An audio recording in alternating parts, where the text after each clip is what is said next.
J. Radio J. Le 10-11. Lise Goutman. Radio J. Les invités de Lise Goutman. Radio J. Voilà, lettre à Élie d'Alexandra M. Salem. Alexandra qui est en visio et en ligne avec nous ce matin. Bonjour. Bonjour Lise. Oui, alors c'est dommage qu'on vous voit mal et qu'il n'y ait pas plus de lumière, mais bon, voilà.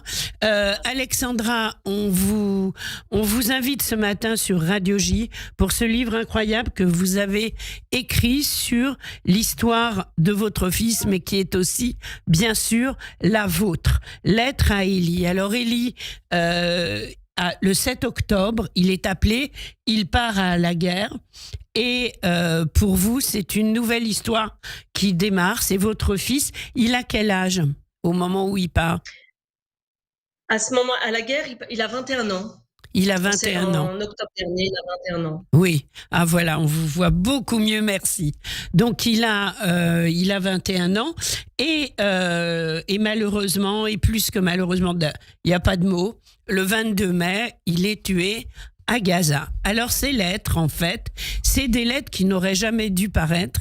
C'est des lettres entre vous et lui, où évidemment en tant que maman, alors j'explique que vous habitez au cœur d'Israël, à Ra'anana, que vous avez fait votre alia en 2015 et que évidemment quand on a un fils qui part faire la guerre, c'est toujours, quelle que soit la maman, le pays, la période, c'est toujours terrible, c'est horrible, on a peur, on est angoissé. Et vous avez essayé de transcender votre angoisse par l'écriture. L'écriture, c'est quelque chose qui vous est familier?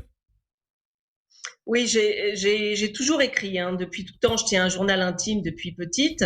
Et dans les périodes compliquées, j'ai besoin d'écrire pour mettre en forme et sur papier tous mes ressentis. Donc quand la guerre a commencé, je pouvais pas crier, je pouvais pas m'énerver, je pouvais rien faire. Donc j'ai ouvert un cahier, puis j'ai commencé à lui écrire. Puis je l'ai fait de façon quotidienne jusqu'à son décès. Alors, vous lui avez écrit comment vous viviez les choses, ce que vous viviez, comment vous réagissiez aux appels qu'il vous donnait, comment vous aviez envie en permanence qu'il est chaud, qu'il mange bien. Parfois, vous aviez l'impression que dans le Nord déjà, dès le 8, 9, 10 octobre, il y avait déjà énormément de problèmes au Nord et c'était très, très dur pour les soldats. À ce moment-là, il n'y avait pas que Gaza, contrairement à ce qu'on aurait pu dire ou croire sur toutes les radios, même si nous, à Radio J, on savait qu'il y avait le Nord. Mais bon, ce que je veux dire par là, c'est que vous décrivez le quotidien de ces soldats en ayant parfois l'impression que l'armée les a oubliés. C'est très dur et vous n'avez qu'une envie, c'est de leur apporter à manger de la chaleur à lui, à ses copains. Oui. En fait, ils sont. Et puis il faisait froid. Donc en Israël, le froid est terrible. Quand il pleut, c'est une catastrophe. Et dans le Nord, ils sont pas, enfin partout, mais ils sont pas forcément bien lotis. Donc ils dorment à même le sol. Parfois, ils ont pas de tente, donc ils dorment sous la pluie. Et donc savoir que son fils, alors même les autres Hayalim, mais que son fils, il lui manque des couvertures, il mange pas tous les jours ou l'armée n'est pas toujours au top niveau, faut être honnête. Oui, c'est sûr.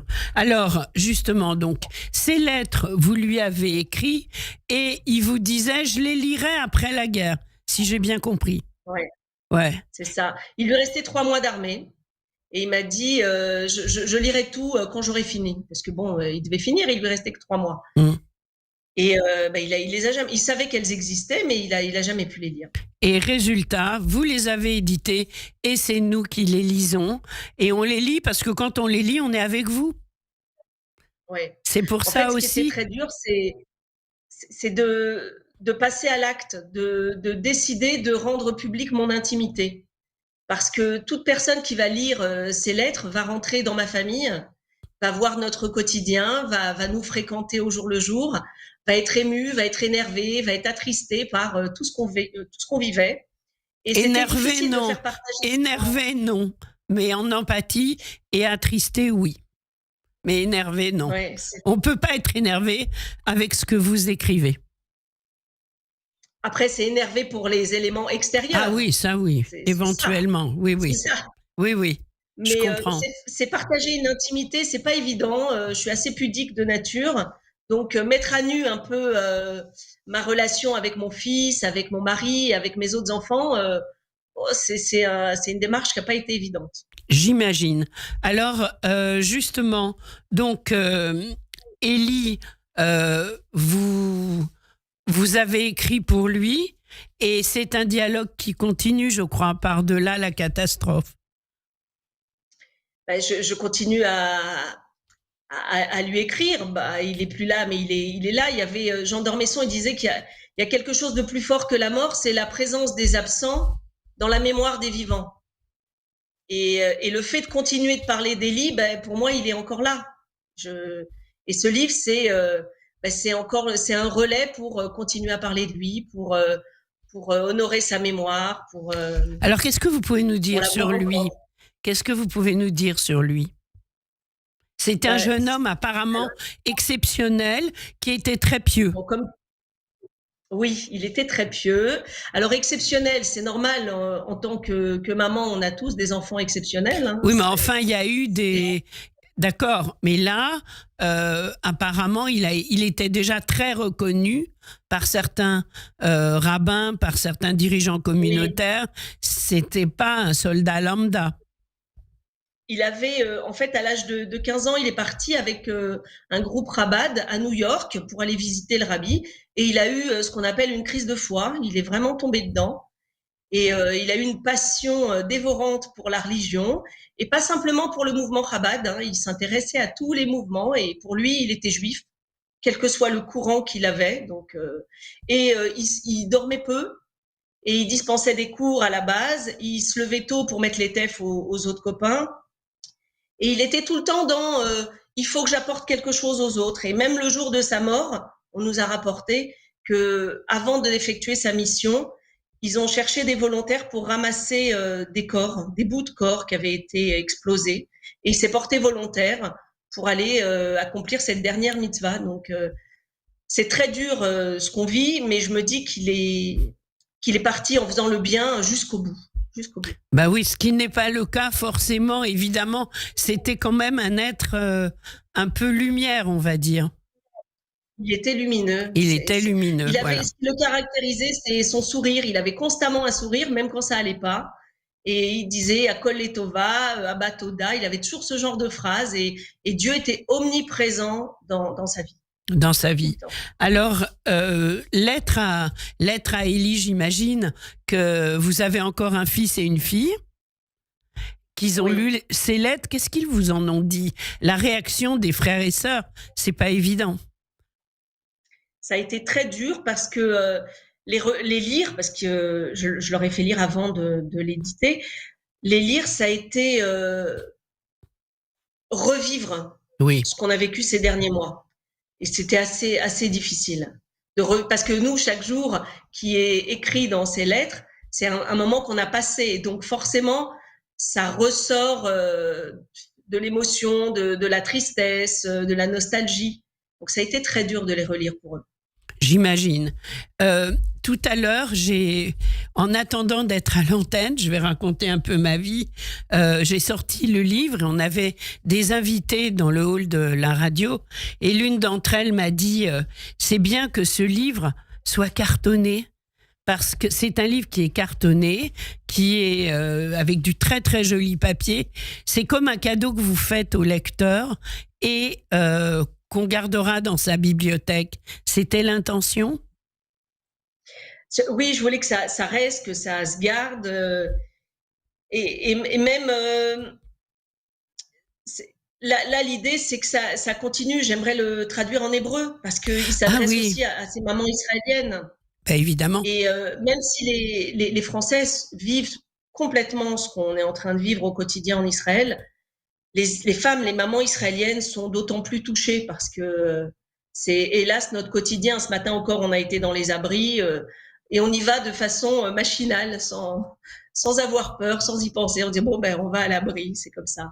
Oui, Donc oui, je veux que ça continue et ce livre, oui, je me dis qu'il va moins s'abîmer en étant cartonné. c'est On évident. pourra le garder. C'est évident, c'est un petit trésor, un petit cadeau que vous faites à chaque Merci. lecteur. Ce livre, on le trouve, comment on peut se le procurer en fait? Alors moi j'ai été au plus simple, hein, je l'ai fait éditer par Amazon. D'accord. Donc Donc on va sur il est sur Amazon. Amazon. Alors, lettre au pluriel à Élie d'Alexandra M. Salem, E-M-S-A, 2 L-E-M, et on le trouve sans problème sur Amazon. Alors, Alexandra, quelles ont déjà été les réactions des Français qui ont lu votre livre, puisqu'il n'est pas encore édité en hébreu, et j'espère très prochainement? Alors, d'abord, au-delà des réactions des familles et amis, ce qui m'intéressait, c'est de savoir comment un anonyme qui ne me connaît pas et ne connaît pas Élie pouvait réagir face à ce que j'avais écrit. Et, Bah, et j'ai eu des messages, personnellement, je suis une anonyme et j'ai été plus que bouleversée. Voilà. voilà, c'était l'idée, c'est de partager cette douleur. Alors, c'est pas un livre triste, hein. Pas du C'était pas tout. l'idée. On est en plein dans le... Non, c'est pas triste. Et on est en plein dans le quotidien, en fait, dans votre quotidien, dans le quotidien d'une maman qui essaye de se réinventer par rapport à la situation terrible dans laquelle est son fils. Mais votre deuxième fils aussi est réserviste. Oui, il était réserviste en même temps, donc c'était une horreur d'avoir les deux garçons à l'armée. Mes nuits étaient très courtes Mais oui. et Mais sauf que non, votre c'était deuxième fils, il est marié, il a des enfants. Hein. oui, il Oui. est marié, il a une petite fille, oui. Oui, C'était alors pas que pareil pour lui. c'était pas pareil. Alors que Élie, il était célibataire très jeune et Oui. tout seul. Enfin, tout seul avec Oui. la famille derrière, bien sûr.